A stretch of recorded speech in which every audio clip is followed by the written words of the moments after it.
पर्याप्त बड़े हो जाने के बाद हम में से हर एक के पास यह विकल्प मौजूद होता है कि हम अपने दिमाग में क्या रखते हैं।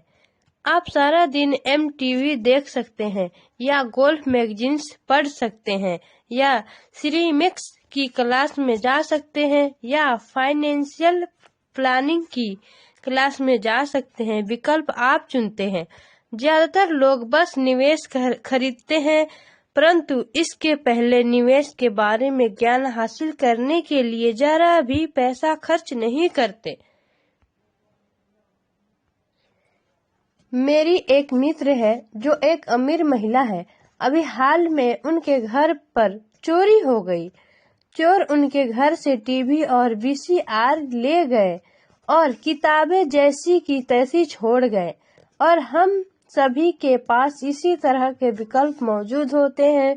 एक बार फिर दोहरा दूं, 90% लोग टीवी सेट खरीदते हैं और केवल 10% लोग बिजनेस पर पुस्तकें या निवेश पर टेप खरीदते हैं। और मैं क्या करता हूँ?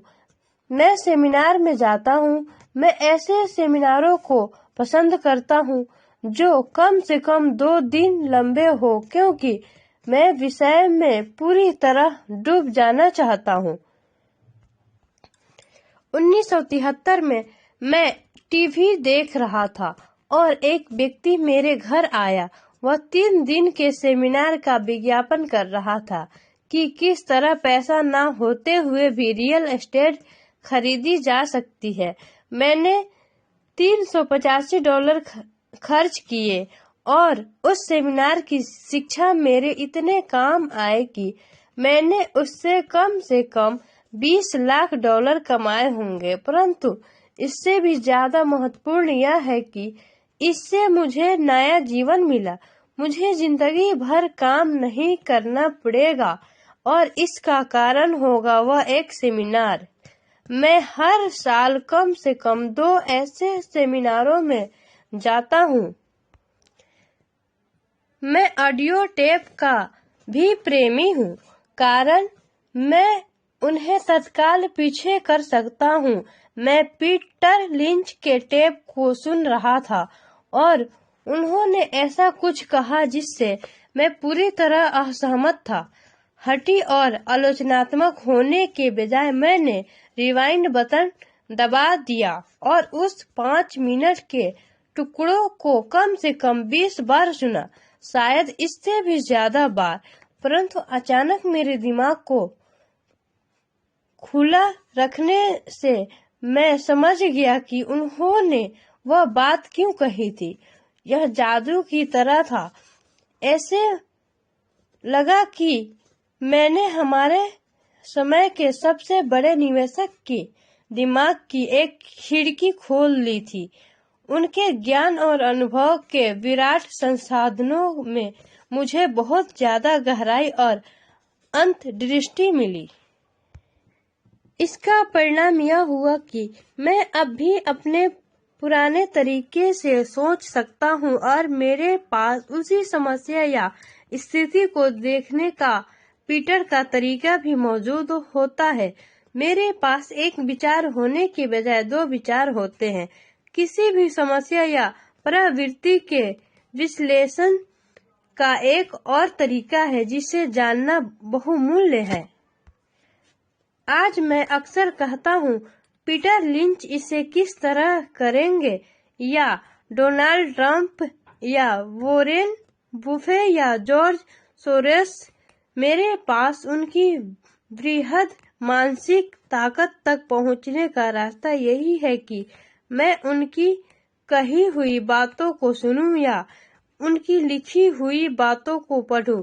जिद्दी या आलोचनात्मक हो लोग प्राय कम आत्मसम्मान वाले होते हैं, जो खतरे उठाने से डरते हैं।